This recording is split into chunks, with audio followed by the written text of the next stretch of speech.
So let us start discussion on the fourth experiment of Messier Elements Laboratory. Okay. What you need to do is you have to calculate the fourth one, which is cantilever beam experiment, rather, to find out the natural frequency of vibration of a cantilever beam. Okay. If you click here, you will get the corresponding PowerPoint slide, okay, which is downloaded here. So I will open it from here and then I will show you. Okay. Let us go into the slide. So this is the thing. This is the experiment. Okay. Find out experimentally the natural frequency. Again, this is first mode of a cantilever beam and check the result by the theoretically obtained result of Rayleigh's equation. Okay. So again, before going into the experimental detailing, let us discuss about the theory. So how theoretically natural frequency is calculated. So here a particular condition or energy balance condition is used, which is maximum kinetic energy is maximum potential energy. Not for a simply harmonic motion of a simple mass, we use such type of equation. And this is a subset of our general energy principle, which says energy is conserved. Okay. So that way, these two phenomena, they are not simultaneous phenomena. You will get maximum potential energy at some configuration and maximum kinetic energy at some other configuration. And at a particular configuration, that means at a particular point of time, if you measure the kinetic energy and potential energy, and you add them up, you will see that that is also equal. So that is basically the conservation. And of course, you must know these are not the absolute energy, because we cannot measure absolute energy. Always there is a base or basis on which this is measured. In thermodynamics, they talk about an absolute zero. I have much doubt about that, because no one have made or encountered that absolute zero. And the statement is at that temperature, energy level is zero. But to make that statement, one has to create that absolute zero. Anyway, I have a big question mark there. Anyway, that's not my area. So this is what we are using, right? Maximum kinetic energy will calculate from the vibration part. Okay, vibration part means if this is the cantilever beam and if it vibrates, okay, we'll find out the kinetic energy, okay, from this velocity of this point, say. Okay. Now, what you can do here from this particular equation, the genesis of this equation, you go back to that torsional pendulum experiment. There it is explained how by taking derivative in respect of time, okay, we get this omega square term, because omega is the frequency, the natural frequency, okay, and this motion we consider is harmonic motion, something A0 sine omega t sort of thing. You take derivative with respect to time twice, you will get this omega square term, and then something this sine, it will become minus cos, then again it will become sine. So what I suggest is you go back to that torsional pendulum experiment, there the theory part was explained.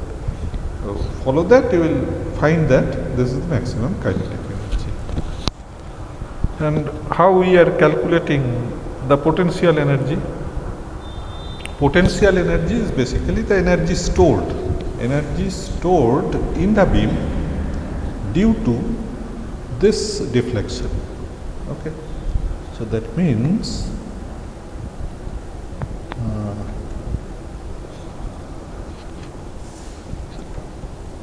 at this position, if we deflect this cantilever to this particular position, okay, this requires some forcing. Due to some type of loading, it will deflect. Yes. It will not deflect of its own. Now corresponding to that, here we will have a distribution of moment, the bending moment in the cantilever beam, and that bending moment is m.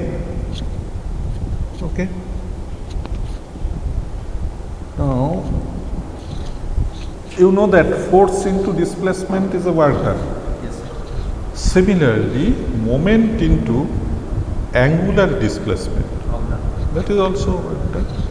And what is that angular displacement? This is theta.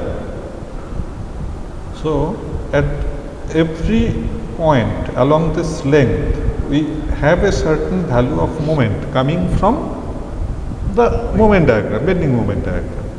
We know. Corresponding to that position, we have a measure of theta also. That you know. What is the theta at the free end, at other locations, we can find out. Whatever. That is done. So m into theta, and then theta and m, they are related with that stiffness of the beam.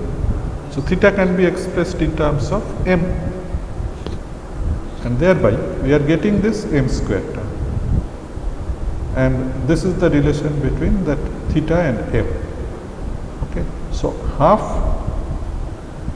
EI m square dx is basically the work done at this location x. So what we are doing at this location x, what is the moment, what is theta, we are calculating work done there, which is this half EI m square dx, and that we are integrating from 0 to L. L is the length. We are getting the potential energy. Is clear? We are equating these two. Okay. So this will give us this particular value of omega. Now,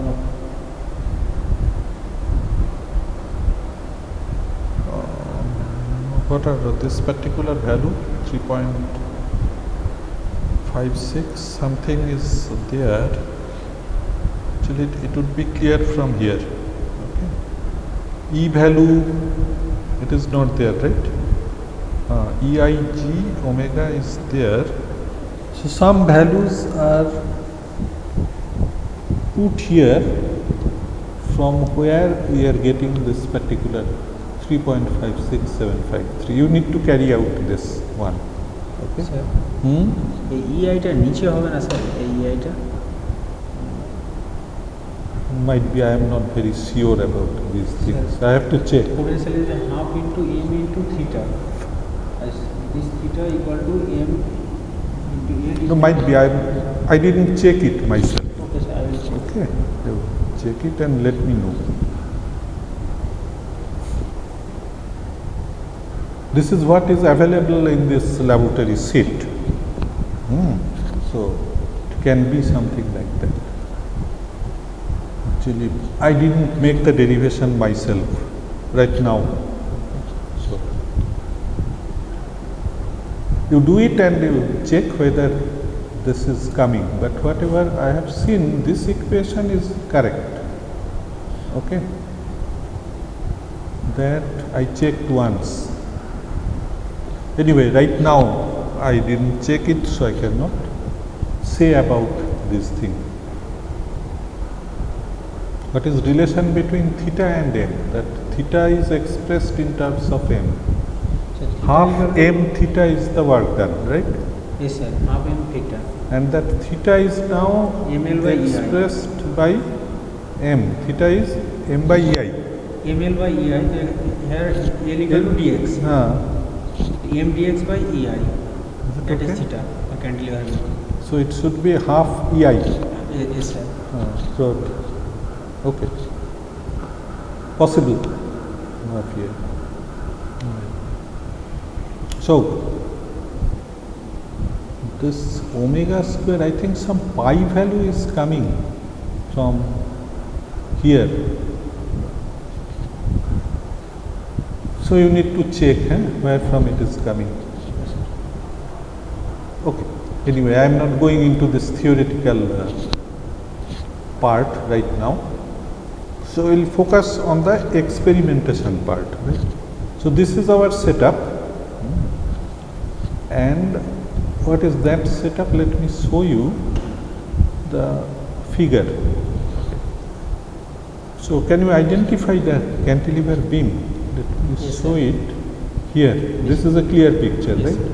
This is the clamp tent. This is cantilever beam, Great. right? And the length of the beam, okay, this is some portion is there behind this clamping. So we have a provision of changing the length. We will carry out experiment for different lengths of this beam. So this is the clamping. We are modeling it like this, but actual clamping you have seen in the photograph. And the experiment is carried out by vibrating it freely. That means we strike the beam by a hammer and it vibrates, and then we measure this particular curve in time domain. We calculate, we get it, and from here if we get this curve in time domain, we will find out what is period for one oscillation, and thereby we can find out what is frequency. And the same thing we can do by using a forced vibration experiment. That means you recall in our critical speed experiment, that experiment was basically a forced vibration experiment. So similar to that, if we go on vibrating this beam, okay, with a shaker, and this shaker has a vibration frequency which we are changing. Like we had a variable speed drive with our motor. Yes. So here we have a variable frequency shaker. What is there within the shaker? There is two solenoid. One is or a fixed magnet and another solenoid, whatever be it. So if we change frequency of the driving current in that moving coil, then this head of the shaker, this is attached with that particular coil. It will also vibrate corresponding to the frequency which is driving the shaker. So that frequency is controlled by a function generator. Okay. So as if we are making a sweep on excitation frequency, and when this excitation frequency will match with the natural frequency, with this natural frequency, we'll get that particular resonance phenomena. Where is that resonance phenomena? It is not shown here. We have just discussed about critical speed experiment. You see there. Okay. We'll get that. We have a function generator unit. So the experiment is carried out by two methods. One is by free vibration, the other one by using forced vibration. Here. In free vibration, we do not require this shaker part, okay, and the force transducer part. Yes. What we require is some hammer, some sort of, to strike the beam, to excite the beam, and we have an accelerometer here. Where is the location of the accelerometer? You see here, you have a white mark. Okay, here you can identify the white mark there. Is it clear? Yes, sir. Towards the tip, we put our accelerometer there. Okay.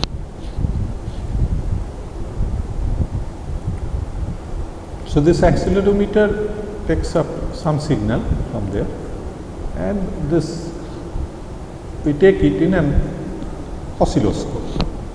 Here if we use this digital storage oscilloscope, we can view result in time axis as well as in frequency axis. We have discussed on about this particular digital storage oscilloscope. You recall our FFT analysis lecture.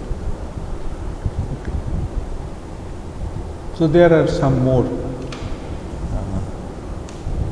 controllers, out of which one is function generator, then this is the exciter. Okay, this is the exciter. There is some function generator is there. You see it. Anyway, we have a function generator. Some more components are there. It is not captured in the photograph. This one is shaker. This top one is shaker. This is the stand of the shaker, because this figure shows as if the height of the shaker and this horizontal position of the beam, they are matching, but in general this height would be different. Yes. So that height adjustment mechanism is there. This is the height adjustment mechanism. This is the shaker. So the shaker is driven by a frequency generator, and there is another unit in between the function generator and the shaker. We have another unit which imparts some power. Okay, because function generator output is usually a low current output. Require an amplifier, or it is called a power amplifier. Okay. Why it is required? Because this shaker, it needs appreciable amount of force to vibrate this beam. Yes. And that is why in between we have another unit which is called the power amplifier unit. Actually it is always there. Right. When this oscilloscope is measuring something, so from this accelerometer, the signal is quite feeble. We cannot feed it directly to the oscilloscope. We require an in-between power supply means this is an amplifier, power amplifier. This is a very feeble signal which is amplified here and then it goes to the oscilloscope. Same thing here. If we have a force transducer here, that also requires this amplification before it can be displayed here. Okay, this is clear. Actually, this transducer, any transducer comes with this unit along with this. Otherwise, the user cannot make this power supply or the amplifier, okay, corresponding to this particular sensor. They are matched pair usually. So when you will purchase a sensor, you will get the corresponding amplifier along with this sensor. From here you get a general output which is standard output, 5, 10, 20 volt, whatever, matching with oscilloscopes. So all the oscilloscopes, they are standalone units. You purchase one, their input voltage, they are standard, something 5, 10, 20 volt, in that range. But individual sensor has its own output voltage. Like an accelerometer and a force transducer, although both of them use piezo crystal, from construction point of view, their output signal would be different. This is clear. So for free vibration experiment, what we require? We require only this accelerometer, and it is there in built. This is part of instrumentation amplifier and this output. If oscilloscope means we can make a frequency plot here as well. You can get the frequency directly there. Right. And when we are making a forced vibration experiment, what we'll do? What we'll get there? At a particular vibrating frequency, we'll get some amplitude. We are changing this frequency, and when it matches with this natural frequency, we'll get a resonance phenomenon. But in this system, see, the clamping part is quite heavy. It's a heavy clamping, so we can pass through critical speed, and that resonance phenomena, which is much aggressive in critical speed experiment, that is not identical in this particular experiment. We'll see that amplitude grows. When we change the excitation frequency, this amplitude grows, and in oscilloscope reading, even in time plane, we have a harmonic signal, its amplitude goes on changing. That you can see this time period will becoming flatter or narrower, and this amplitude they are growing or they are reduced. So by visual inspection, we fix it, we are controlling this function generator, and the response we are looking at the oscilloscope. So we'll fix it at particular point where we are getting maximum amplitude. When it passes through natural frequency, what will happen? Again, there is a reduction in amplitude. So this is what we do here. Because the resonance phenomena is not that much critical here, we can keep it at that particular point. The system can absorb that much of energy input. Okay. But in critical speed, the power supply is from the motor, directly from the line. Okay. The supply power of the motor might be in the kilowatt range or something. So that is quite heavy in compared to this power capacity of this second. This is clear. That you know, in resonance phenomena, where from the energy comes? It comes from the source. If your source has limitation in power, it cannot vibrate more than it is possible to make it deflect through this point. Beyond that, it is not possible. So that resonance, in true sense, it will not happen. So that is what we do. Okay? We change this frequency, we observe the signal here, and particular excitation frequency we note what is our natural frequency. This is clear. So this is how we carry out forced vibration experiment. This free and forced vibration, you know. Is clear? These are the instruments measuring scale range outside micrometer. Actually, these are to measure the dimension of this cantilever beam. The dimension is also given here. There are few samples. For a particular sample, say the width and height. What does it mean? This is thickness, so this is height 10 millimeter, perpendicular to this figure, that is width. Yes, sir. That is thick. The length is variable, we can vary the length because this we can adjust. Here we can adjust, Yes, okay? sir. What else? Modulus of elasticity, density, whatever this material. These are required for this theoretical calculation. Okay. Now these are the methods. What next? Bending vibration of a cantilever beam, support sample at the nodal points.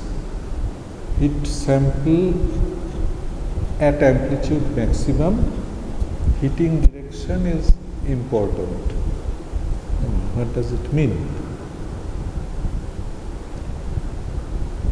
When carried out in free vibration experiment, we hit at the tip position or towards the tip, and also we put our accelerometer here at the tip. Okay. Close to this, we hit this.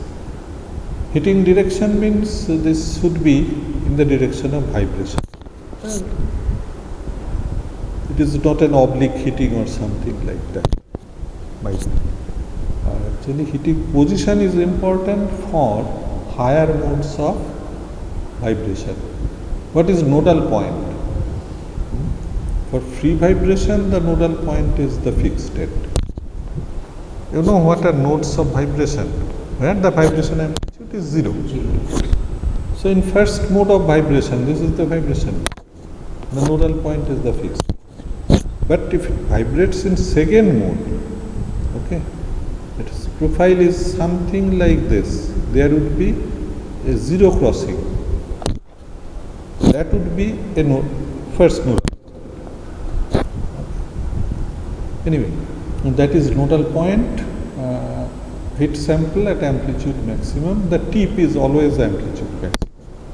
First mode, second mode, third mode. For a cantilever, this tip point is always amplitude maximum. Mostly. Support sample there, hit sample at amplitude maximum. Hitting direction is important. Experimentation. These things I have explained, right? Okay. And these are some of the readings, right? So this experiment is for free vibration. Observation for free vibration. And differently. Overhang length is changed gradually. It was the maximum and then it is reduced. If it is reduced, the frequency should increase. Why it is like that? Without going into the experimentation, we can say if the overhang length is reduced, the stiffness of the system increases. Is it? Yes, sir. Omega values very slow. That means you are increasing k, and omega is root over k by m. So that way it will increase. So it is increasing, right? These are readings coming from Rayleigh's method, free vibration. Frequencies are there, some percentage variation. So here, readings corresponding to forced vibration is not here. Okay. So this is what you have to carry out as well. These are some sample reading for this particular sample. For this particular sample, these are the readings. So you make this plot, overhang length, this overhang length versus natural frequency versus percentage error. This is natural frequency, this is percentage error, and this thing you repeat for the other one, for forced vibration experiment also, you should repeat the same thing. Now, you see, whatever we have seen in our critical speed experiment, there our model was a simply supported. Right? Yes. These are bearings, this is the rotor, and these were vibration modes. Yes. This is what we have seen earlier. And for cantilever, this is the mode what we are observing there. But also it is possible to make it vibrate at second or third modes. The thing is, if we go on increasing this frequency, at first mode we will get a resonance, then we go on increasing the frequency. At second mode again we will get a resonance, then again at third mode we will get a resonance.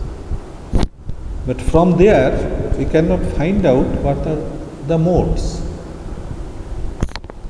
So it is possible, if we have the high speed photography technique or some laser vibrometer sort of equipments, it is possible to capture mode sets. But ordinarily it is not possible. But what we can do there is that on the top surface of the beam you put a layer of sand. Clear? So when the specimen vibrates corresponding to this mode, you will see the layer of sand at this particular point, it will stay. It will make a line at this point. Okay? Corresponding to this, you will find that static layer of sand, actually it will become a line. Static line of sand will remain, that will exist at this point and at this point. As much, at least this much you can do in your experiment to give some idea about this vibration modes. Okay, so this is the experimentation on our cantilever beam to determine natural frequency of the cantilever beam. Okay, fine. So this was the experiment. Let us stop here.